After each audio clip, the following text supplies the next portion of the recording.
Okay, so today we are here with Samia Liaquat Khan, and she actually has quite a few introductions, I would say.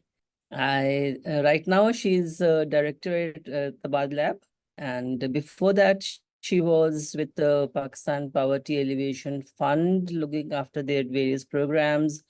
Also, I think it was Sahulat Amdan or something. SR Samdan. SR Samdan. And then before that, she was with another organization, and her main, I think, area of interests, which I have seen so far with my interaction with Samia, has been women's empowerment, economic equality, and I think everything to do with poverty alleviation and economic growth. So all that. So welcome to our podcast series, Samia. And before we proceed, this is part of our project called online sexualized, combating online sexualized violence and against women, of course. And this is a project which is very, very close to our heart because it deals with all kind of misogyny and patriarchal attitude that we see on social media, where vile comments and vulgar, abuses are in abundance. So this project, and I've also sent you some details about it. This project is Pehle Socho Phir Bolo, the podcast series. It's also safe words and safer words, because everything is about words. Everything is about what you say, what you write, and how it impacts people. So welcome to our podcast series, Samia, and let's begin. I would like to ask you if in your career, obviously you've seen the era before social media and after social media. What are the changes that you've seen vis-a-vis people's behavior and attitude? Thank you so much, Tasneem. Before I respond to your question, I just want to say that it's a pleasure to be on the show with you and to discuss, I think, some very pertinent issues that are affecting a lot of women today, not only in Pakistan, but globally.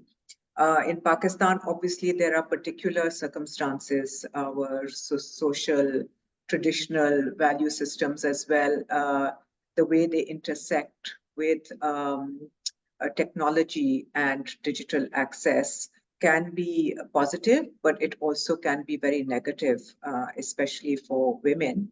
I think one of the main differences that I see from the time when we didn't really have access to social media is that women had to be in the physical public space to kind of hear a lot of these comments and kind of to face these attitudes about, why are you here? What is your role? Or to be treated as a very junior member, whoever was there, the male is always looking at the male as if they are the leader rather than looking at the woman. They think the woman is the secretary or the assistant or someone very junior. The treatment of women was very much when you are sort of engaged in the workplace, within the workforce, or we used to go out into the field quite a lot. So also understanding when you go visit with communities and all of that, what their perceptions are. Most communities, though, that I went and visited, because we were outsiders, we were also always welcomed very openly and very warmly. But I do remember going to Job for some meetings, and Job is a very conservative society. And over there, when I went, there were two of us women, and there was a social mobilizer, and there were around 5-6 men from the partner organizations and from my own team. And we got to this community, and they had a big tent organized, and we walked into the tent, and it was only males sitting down within the tent. And we all were made to sit in the front. And very sweetly, this group of very little, between 5 to 8 or 9-year-old girls arrived and sat around me. And those were that was the only interaction I was not allowed to interact with the women. I was not allowed to have separate meeting with the women. I was not allowed to even meet with a woman. But they sort of gave, those little children came and sat around while we were sitting there, to just sort of, keep me company in a way. Yeah, And I a found that token of very interesting, that not even me as a woman am I being allowed to interact with the women from this community. So when we have mindsets, and of course everything is relative, right? So what I'm talking to you, Zob, is an extreme mindset, but then you come into the cities and towns of Pakistan, and you will see mindsets which are maybe less conservative, but they are still conservative, right? And when those mindsets see, social media and digital technology, they immediately think, what is my wife or my daughter or my sister going to be doing? And sometimes I think they know what men are like in this country because they themselves are part of that. And so they want to, protect. protect. And so basically become your they are your custodians. Yeah. In terms of how much Custodian of your, access you have. honor, quote unquote. Absolutely. Yeah. So that's. Yeah. So, what you've just mentioned is that, okay, one society is conservative, ultra conservative. So we do expect, okay, that kind of behavior and no access to women because they don't want women to speak to other women. They don't want any word out of their own household. Yes. But coming to towns and cities, you see the same kind of misogyny, you could see the same kind of regressive behavior even among the educated men. It could be your colleagues, your friends, the people you socially meet.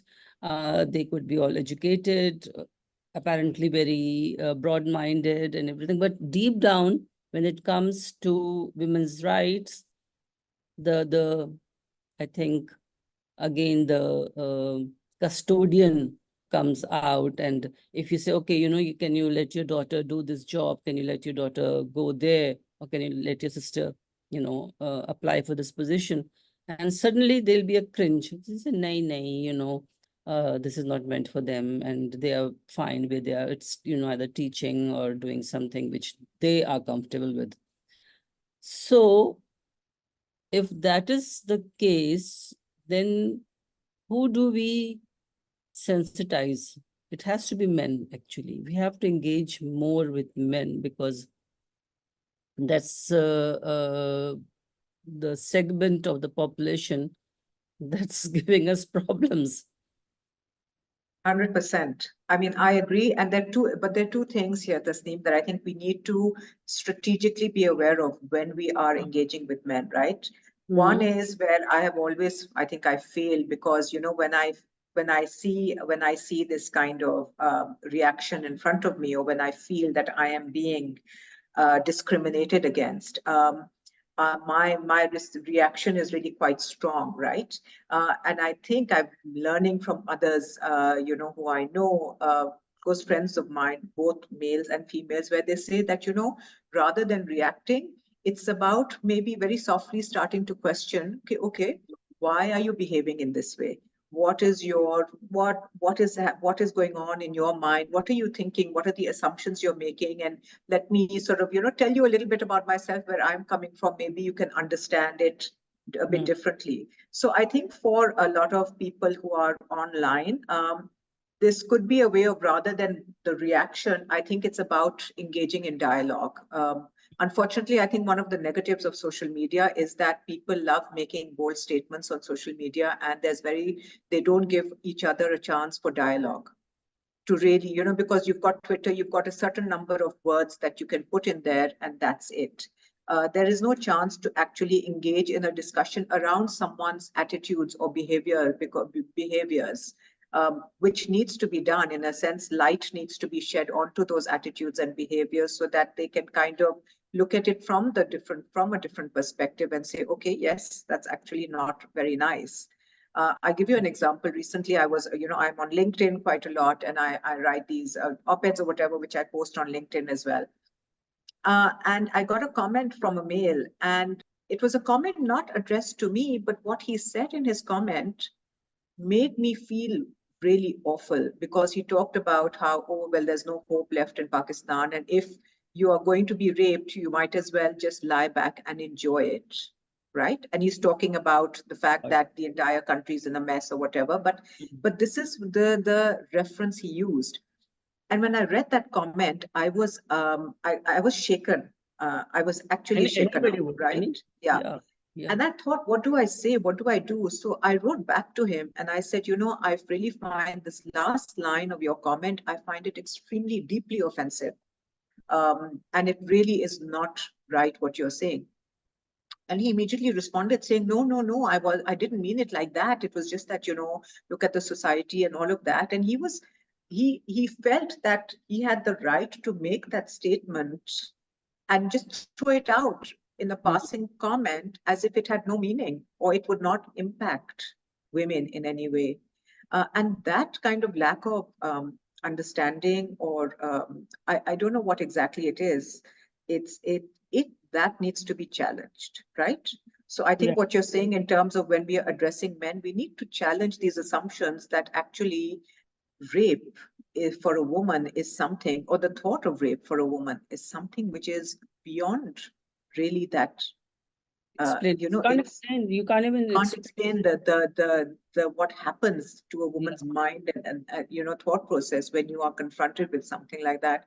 And most men don't understand that. They just think, "Acha, matlab ke wo theek hai, wo hoga," and I think maybe even trying to make them understand what the depth of that has, its impact on how a woman views herself in the society, her standing, her security, her relationships with those closest to her, even around her. Maybe those are what some of the conversations they need to happen. But the group of men that I do think, or boys whose mindset can actually be changed, are your like 7 to 12-year-olds. And I mean, I think there is where concerted efforts Yeah, and that's continuous efforts need to be yeah. made, because they can actually, if we get them to start thinking differently at that young age, it's transformative. And I've seen it in some of your, on the social media, some of the Instagram messages that have come, and some of the men who are talking about what they see when they look at in Pakistan and the misogyny. So you realize that there are men out here who have grown up with a different sense of, women, and sort of understanding sort of that we are equal, that we are, it is equally important for us, and it is our right to be there within the domestic space as equals, within the public space as equals. So it's not that it cannot be done. It's just that we need across the board communities, organizations, individuals to be doing and saying these Yeah. things. So And then before, finally, I yeah, think, sorry, just the last comment is actions speak louder than words. And to me, yeah, they've always done. So definitely. your actions within the home, your actions in the classroom, and the actions in society, on the street where you're walking, within your organizations where you work, every action has an impact. Yeah. And I think you're very right that we need to focus on children more than adults, because by the time they are 15, 16, they already have, very set kind of a mind about women, a very set kind of ideas about women, very set kind of opinion about women, because the kind of homes they come from, or even the surroundings, the peer pressure, everything. Even if one person is not into abusing women, he will be called out, okay, you are a coward, you can't do this, by his peers. And we've had that kind of discussion with youth, and who say that, we didn't want to, but we were pushed into it by a fellow students and friends who said, okay, you are a chicken, you are a woman, you are a, tum aurat ho, tum Yes, jalkai ho, yes. whatever. So definitely I think the age group to be focused is 7 onwards, so that you start to tell them what's appropriate and what's not appropriate, what's dignified, what's not dignified, what's good for your own sister is has to be the same for other women as well, other girls as well. But how do we do that? I mean, we've been thinking about it a lot, and we have worked with students, mainly high school and then university students. We haven't actually gone down to this group. I am not sure, because you have actually worked in the community, so you would know better. I'm not sure how much, what kind of treatment would you be given if you start to visit schools and you ask them that, okay, all right, can we have a class where we just speak to, boys? I don't know if that will ever be possible, because there's so much of regression and there's also so much of fear. Okay, they may talk about sex education, so that becomes a taboo thing. They may talk about this thing, so that becomes a taboo. So everything has to be so guarded. How do you then proceed? How do you actually, because Mm. everything will have these elements in the conversation. So I guess I think you proceed.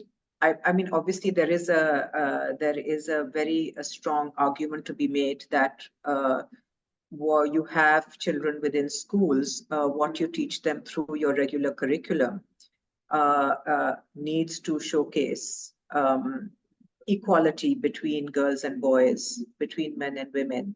Unfortunately, I think our textbooks and others and the That's way where the the teaching problem starts. methodology is itself a problem, right?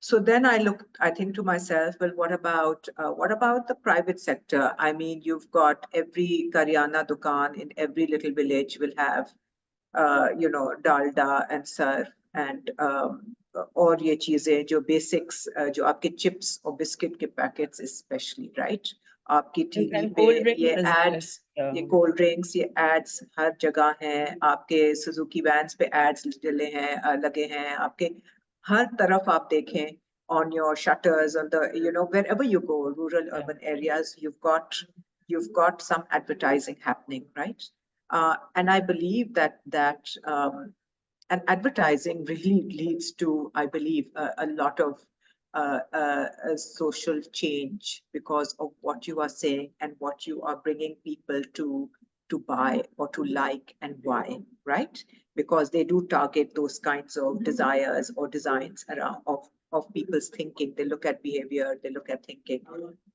And I thought to myself, if we could get commitments from any private sector company that advertises that whatever they advertise, they will look at providing a certain gender element within that advert so that subliminal messaging is something that is there. So, for the bright ads or whatever the surf ads, it's always seeing the women are there and bhai ye to chamkila ho gaya hai or husband ko ab wo Bright, achhi tarah bright का husband bright कर is देगा. going sub bright hai and husband is going off to work in his nice bright shirt.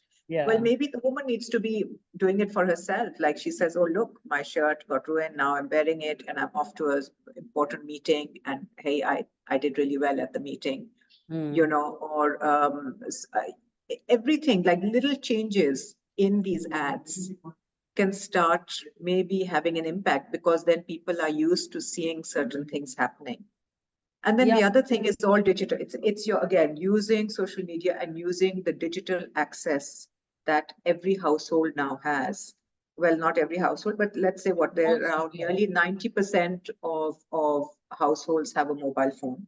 ठीक है तो And a lot उसमें of से youth uses it. Yeah. A lot of yeah, youth. and around 55% of people have access to internet on their phones. So if you have these numbers, then one of the things I think that COVID, for example, during COVID, the best thing they did was that messaging, right? You're calling someone and you get that recording. You get these voice messages coming through and other kinds of messaging to tell you how to protect yourself. And I think these should be used now to kind of create more social change, but done in a way which is not which could be related to some tags. Maybe it's about, how do you enhance your way of life? How do you as a family benefit? And then giving some ideas, that girls need to be educated at least up to secondary level. And, that kind of thing that will help you, your entire household, yourself, your finances, everything kind of, giving certain information. But then at the end of the day, I think with the new generations, the way technology is like every 5 years, right? They're saying that now your generational gap has gone down to like 5 years because of the vast changes in technology. It's about how do these young kids, what are they accessing when they're on their social media? What kind of signals and messages are coming to them? And so that's where we need to start plugging in and get a bigger platform of people who can be plugging in across all kinds of advertising and all kinds of sort of information sharing. Yeah. And talking about advertising, I remember Ux did approach a few advertising companies because we seriously wanted to do monitoring of advertising and its impact on public. Unfortunately, uh, they don't have funds for such kind of work. Uh, you're very right. I mean, I remember the Cadbury ad where the father goes to buy a cricket bat with his daughter, and the shopkeeper says, "You should have brought your son. He could have chosen." He said, "I brought my daughter. She's the one." And Is the then one, shopkeeper yes. comes after him and after her, and she says, gives her a chocolate, a Cadbury, of course, and says that, "Badi hoke bisma maroof banna."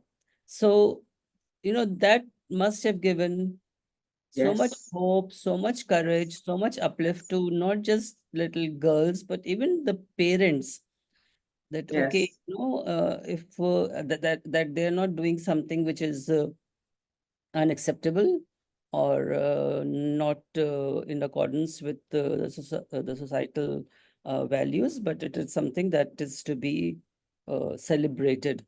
But I think we also need a lot of political will, because when you talk about curriculum, that needs to be changed drastically. We are still stuck with, the boy playing outside, the girl doing the house chores, messages. So even that needs to be changed. And I think to replace that, we need something that is more progressive, more uplifting, both for boys and for girls. Don't you think? And I, yes, and I think I think the theme also what you're saying, it's about some of the key issues within our society, right, are interlinked. So we've got this whole kind of patriarchal, cultural, traditional bias, and then we've got a system of governance, of formal governance, which basically enhances that bias. So when you look at the textbook boards, right, who's sitting on those textbook boards? What are they thinking when they are approving or getting textbooks written? Right? There's a whole indoctrination process happening. And within that indoctrination process, it's about making sure that that gender divide remains a gender divide. So when you talk about political will, then it is these kinds of governance mechanisms and processes that really need to be, frankly, torn apart, and they need to start from scratch to actually bring in educationists. And there are many in this country, and there are many new startups and enterprises that are focusing on content for education, right? Whether it's online content or even whether it's written content. I remember years and years and years ago, I started working with the book group at that time, Sami Mustafa, and they were setting up a whole series of Urdu readers, right, from class one to class to whatever level. And I remember at that time, and this is must be in the 90s, right? They were talking about environment, they were talking about water, they were talking about girls and boys and roles, like mixing up the roles, and focusing on girls, and there was a focus on really trying to bring in a localized and yet equal understanding of how we should be as a society. And Romana Hussain was, I think, very involved in all of this and stuff. And a lot of, I remember a lot of schools did take this up, but government schools, again, didn't really, unless And they were, those are you the know, ones who need to, because yes, they are the yes. ones who. This should be part of their curriculum because A, it is relevant to them. You know, we were talking the way the stories were set was in like a little rural area where a girl is playing and the water is dirty or something. You know, there was Mm, interesting, exciting stories which girls and boys from our public schools could actually relate to. mm. And that's also relatability, I think, is also of essence. So we need to move the needle through bringing information and approaches to the minds of young children, which are not drastically opposed to what they're seeing around them, right? It has to be an incrementally sort of supportive approach. Definitely. And when you spoke about messages, when you like during COVID, you said, we got a lot of public service messages. Pakistan Telecommunication Authority also at times does that. They give out message, Yes, even on your SMS, they give out messages. But most of it used to be, and it continues to be about, safety of children, or anything that's health related. anti-state Yes. anti-state, because we have been interacting with them. They're part of our advisory group, PTA, and the cybercrime wing of FIA as well. So we pushed them into releasing messages about women, and we actually gave them a few messages. And thankfully, on March 8th, they did release one message which talked about, women's safety, online safety. But most of the time, they are not responsive. They are not interested. They are very busy. So I do think the cybercrime unit is probably very busy. yeah, I mean, I have seen firsthand, they do get large numbers of complaints, as I'm sure you know, and very, I mean, I think they need. I think there is a role for Ministry of IT, for PTA, for a number of these government departments to kind of strengthen the role of the cybercrime unit. I think FIA does have. I mean, they're pretty good. FOSPA also has been doing some work with the cybercrime mm, unit. FOSPA is the federal ombuds person to yeah, prevent for the prevention of violence against women in the workplace.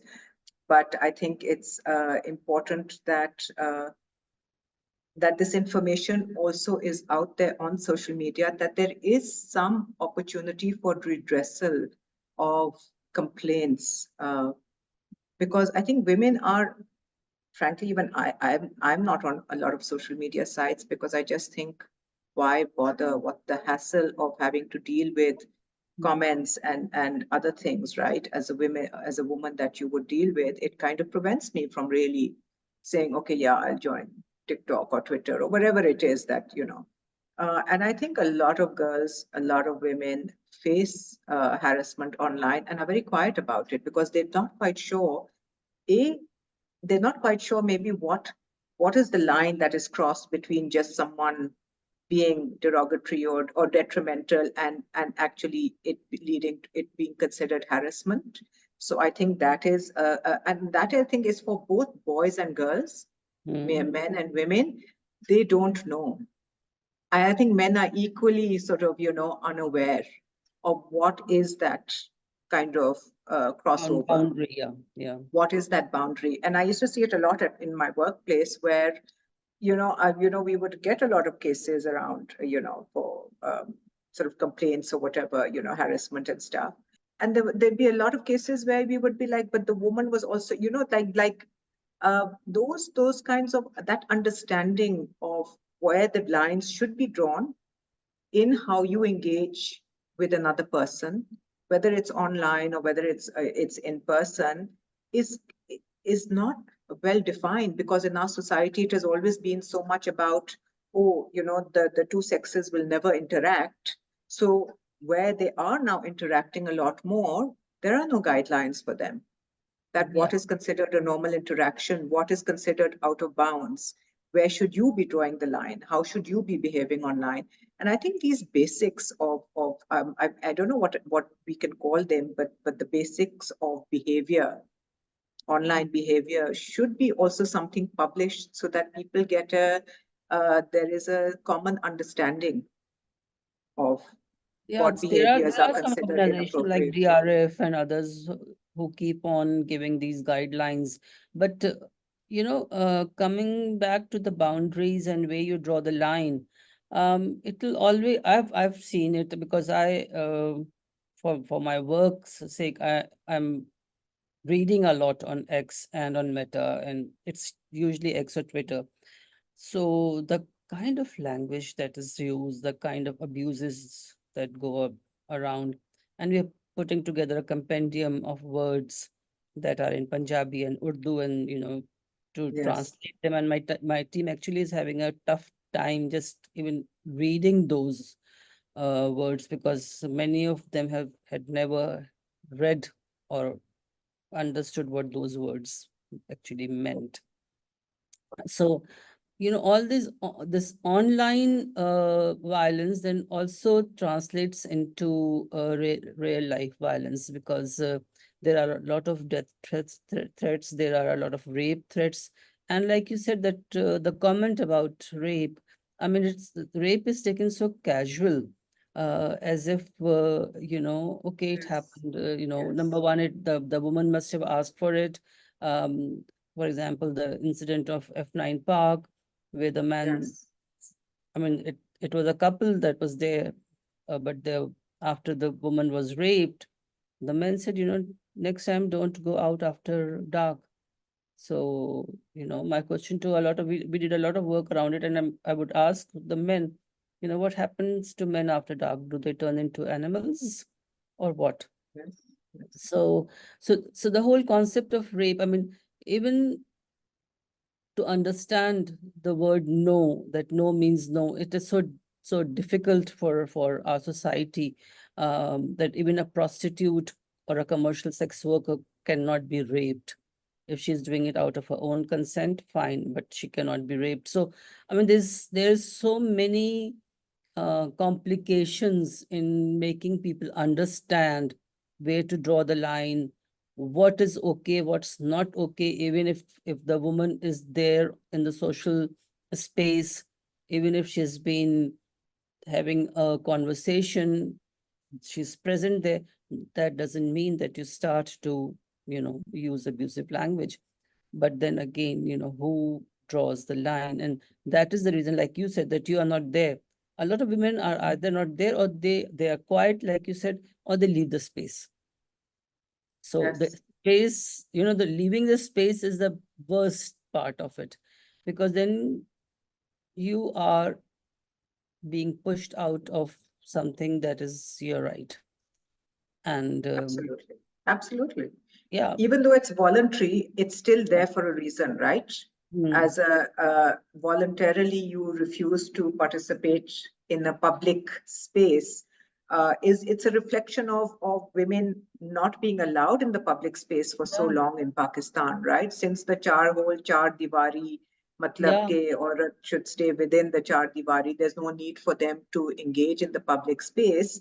That mentality has basically been translated online, right? So we're seeing the same thing online. So where women do decide that they want to have a voice and they want to be seen in the public space, they are getting, I mean, like Bashed up. lambasted for it. They are getting bashed. Yeah. And why? And this is, I guess for me, this is what angers me is that what is this mentality? What is this sense of entitlement? What is this misogyny? That men don't like women in this country for some reason. They Also, don't want. I do. And this is a question. I mean, yeah. I'm saying it to you because sometimes this is where I just feel that there are a lot of men who don't like women, or if they might like women, but they only like them to the extent that they can assert their control over them. So the Mm, minute a woman is considered to be slightly independent, she's portrayed as the evil woman. And That's don't get me started on Pakistani dramas, because I think oh, they should all please. be banned. They should all be banned. We really, it's we that is have what is a, causing even yeah, more and I mean, more. I think more it's so misogyny is being damaging. It's created as a so result of damaging. those dramas. Yeah.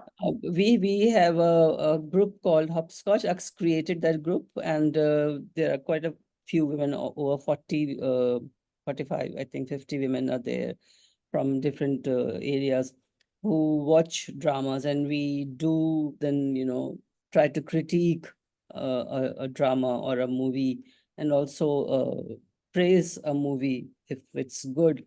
And you learn so much, from these women, because obviously one person can't watch all dramas. So there is somebody who is watching one drama, and there's somebody who's Yes. watching another one. And yesterday, somebody was telling me about the series called Gentlemen, and how horrible it is, because they are trying to glorify the MKM era in Karachi, and how the heroine would fall in love with this Gunda. She's already probably started having a soft corner. So these are the twisted, and you've seen I've seen a play where the woman who was raped was made to fall in love with the Oh God. rapist, Oh God. and I think marry him or something. I don't Oh exactly remember, but goodness. it was Sabah Kamar's play. And so these, yeah, getting started on dramas is something, because, and one should, because those are the mindset that are being translated into the social media. Yes. And so, yeah, talking No, about, and I think so, yeah. society also, in terms of, like, they say Pakistan is one of the highest levels of people online watching porn. Mm, So what mm. is it that people do when they go online, other than when they're on, like, looking at their social media sites? What kind of entertainment do they take advantage of? And across the board, for men and women, it's all about entertainment. There's no knowledge creation, there's no educational aspect to it. I think a majority of men and women use the internet or use their phones for recreation purposes, and that can have its own set of connotations, right? Yeah, Why definitely. is it that we are, and that's kind of also, again, back to the mentality that, you know there's got to be more. There's got to be more in our mindset. We're supposed to be a Muslim country, and we're supposed to be all, you know, all over, sort of, overly sort of, focused on our religion. But when you actually look at the actions of our own society, both men Yeah, and women, it's the mm, opposite, right? And I think it's this the is where opposite. we've got such a dichotomy in terms of what does Islam actually say? Like, when you're looking at it, what are your actions? Yeah, It's exactly. not about just the perception or the It's not making just it about a reading, public kind of saying your prayers, or keeping a fast. Islam is way above all those, and it teaches you. I mean, it's a whole yes, lifestyle that it it's gives a you. whole lifestyle, and that We lifestyle is don't empathy and tolerance respect. and understanding and respect and love. I mean, at the end of the day, that's what the religion tries to teach you, and we are doing the opposite. So And then everything becomes halal for men and haram for women. I mean, smoking is halal for men and it's haram for women. If she is, and being a public figure, if she's caught smoking in public, leave alone yeah, drinking, yeah, yeah. even that is halal for men and not for women. So everything is so compartmentalized that you feel, okay, what kind of religion are we following? I mean, this is not what I grew up learning. I mean, I grew up in 60s and 70s, and that was a very different Pakistan. I mean, it was so different that I mean, So it, Tasneem, tell me, because I feel, I mean, like, people tell me, no, no, things have become better, and how can you say not? And I sometimes feel that no, they haven't. For women, at least, I don't see. I just, or maybe I just feel a lot more. I feel there's a lot more open hostility and misogyny than there was back in the day. in the 80s and the 90s when I was kind of, I don't know. And I think this is maybe my personal viewpoint. I don't see any kind of particular, like, I don't think there's any evidence base to it. But I do see that, I do feel more that I still don't have, as a woman in this country, I equate to nothing. Exactly. And I have experienced times when I equate to nothing and I realize I am actually really in this particular world, nothing. I am something when I am in the UK because Mm. I'm a human being and I have rights, whether I'm a citizen or not a citizen. But in my own country, I'm not even a second class citizen. I can be equated to nothing. Exactly. And this is what we did not experience. I mean, frankly speaking, I was going to Karachi University in the early 70s till late 70s. I was there. And it was refreshingly so open, so progressive. I mean, we would interact. I mean, they were boys and girls all together. We had friends who are still friends. I mean, most of my friends have become grandparents by now, but the friendship continues. And whosoever says that there can't be friendship between men and women, it's Yeah, so wrong, absolutely. because when you have a clean heart and a Yes, mind, the friendships then go on for years, and there is yes. nothing filthy about it. It's so pure that, I mean, I would go to a friend if I need any kind of help, a male friend, because I know, Yes. okay, he is going to help me out without expecting any favors in return. So that was the I kind mean, of, before we are genders, we are human yeah, beings. exactly. We are a product of, Allah Ta'ala, like we are human beings. And then we are gendered. So how does this, why would, this whole mentality it's, I don't know, it's a very, it's sort of using a lot of very conservative, patriarchal sort of values and taboos, and wanting to keep them even in an ever-changing, fast-paced world, right? Definitely. Um, And taking away from women their sense of, the freedom of movement, freedom of expression, freedom to dress the way they want to. Obviously, you don't see women going out naked in Pakistan, but let them be. If they don't want to cover their heads, fine. It's their wish. If they want to be in full abaya, it's their wish. We have taken away from women all this, and if any woman tries to deviate from this kind of narrative, and that is where she's made an the example of, yeah, yes. bashing starts, and Mhm. the whole social media.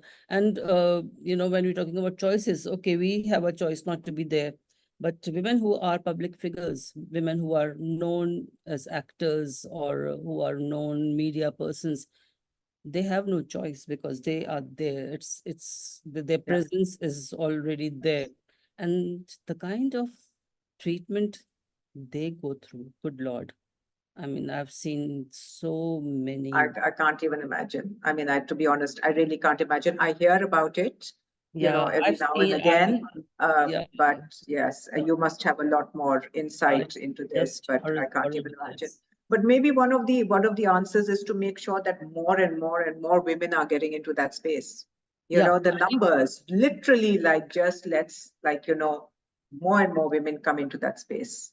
and that is why I think dialogues like this, or discussions like the one that we are doing at the moment, is so important, and we would like to obviously be circulating it widely, that you have to talk about these issues. You just can't keep quiet, because No. young women need the space. Young women need to be able to do what they aspire to do. It's not that they have to follow a certain kind of guidelines all the time. I mean, they are, after a certain age, they are intelligent enough, they are grown ups, they're adults. Yeah. And I hope you're talking to men as well, because I think like Yeah. having these conversations with men and is very useful. And their take would be, because so far I haven't got a single man who has agreed to come on the show, but I never give up, so I am still trying. Most women have, I mean, they said yes, okay, yeah, no, we like to talk on this Yes. show. But Samia, last word from you. What kind of way forward do you see? So, I have a mix of feelings, because I think with technology, with the digital transformation that is taking place across the country, there is opportunity, right?